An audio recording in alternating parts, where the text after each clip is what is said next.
The other two classifications that we have for polygons is whether it's a convex polygon or a concave polygon. Now, the rules or the attributes for it to be convex or concave, convex is all angles inside the polygon are less than 180 degrees. That means that they can be acute angles, they could be obtuse angles, but they can't be any more than that. Whereas in a concave, at least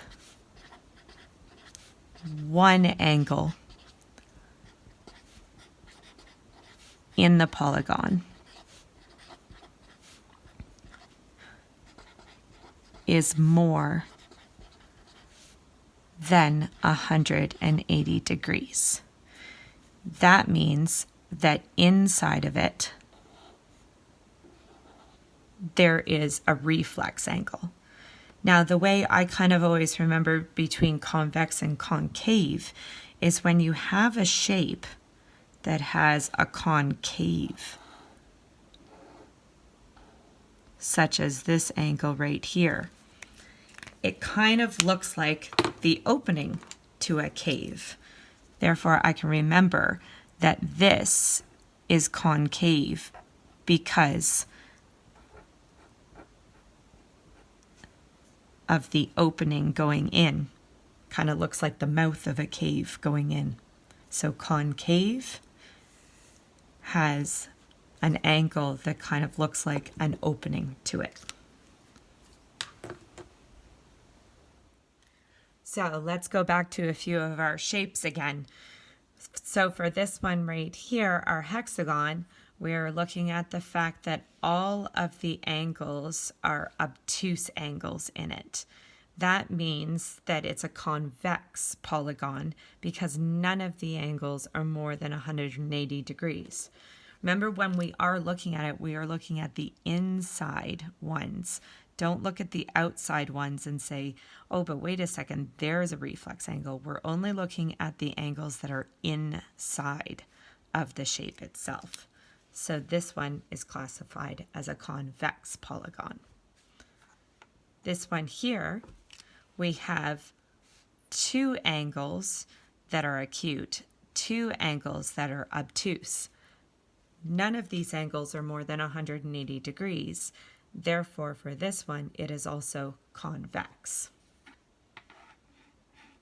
Now for the star, remember we have 5 acute angles on the outside here, but these ones right here are reflex angles inside.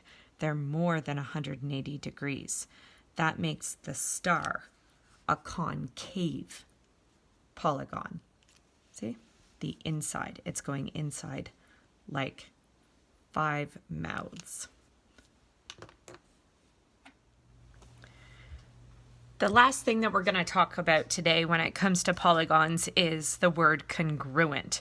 So congruent basically means that the polygon is the exact same shape and same size. So when it comes to these shapes, you can see, especially because they're color-coded, that the shapes are exactly the same, meaning they are congruent. So for this one up here, even though it's turned to the side, if you take it here and put it right on top of one another, they are exactly the same shape and exactly the same size, making them congruent. Same for the white ones here, putting them exactly on each other, the exact same length of the sides, exact same angles, so they are congruent. The square and this square, again, flip it over, these two are congruent. Now, if one of these squares was larger than the other, they wouldn't be congruent. They're only that because they are the exact same size as well as shape.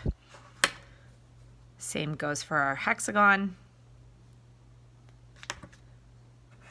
And same for here. All we need to do is flip it over and you have the exact same shape and size.